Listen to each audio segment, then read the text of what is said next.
안녕하세요. 삼성증권 리서치 이경자입니다. 오늘은 늘 관심사인 주택시장 전망과 분석을 말씀을 드리겠습니다. 지난 5년의 빅사이클을 뒤로하고 수요자들이 주택 구입을 미루는 시장 조정기를 예상합니다. 금리, 정책, 대출, 전세 가격, 소득 등 다양한 요인을 분석한 결과 서울 주택가격의 변수는 금리나 전세 가격이 아닌 구매력이었습니다.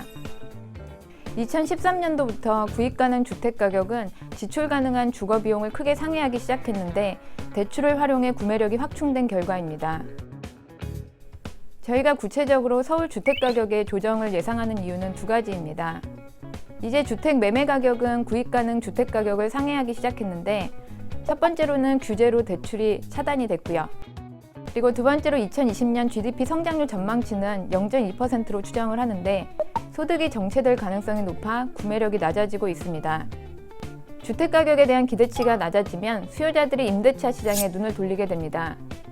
그러나 저금리로 전세 공급이 감소하면서 안정세이던 전세가격 상승폭이 다시 확대되고 있습니다.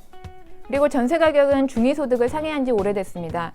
2010년에서 2013년처럼 주택가격에 대한 기대감이 낮아지면 주택 매입 수요를 미루면서 더욱 전세 경쟁이 치열해질 수가 있습니다. 또한 1인 가구 증가, 고령화, 도심 밀집 등 임대주택의 구조적 성장 요인이 확대된 상태라 이미 임차 가구 중 월세 비중은 60%로 전세를 역전했습니다. 넘치는 수요를 흡수하기 위해 서울 수도권에서 무한정 주택 공급을 하기보다는 이 부담 가능한 주택 공급이 필요한데 이는 정부가 집중하는 중산층 타겟의 기업형 민간 임대주택 유형입니다. 특히 서울 수도권은 토지가 제한적이므로 정비사업에서 용적률을 높여주는 대신 임대주택 공급을 늘리는 방식이 가장 효과적입니다. 일본 사례를 보시면 일본인의 거주 형태 중 자가 비중은 61%로 한국의 57%보다 높습니다.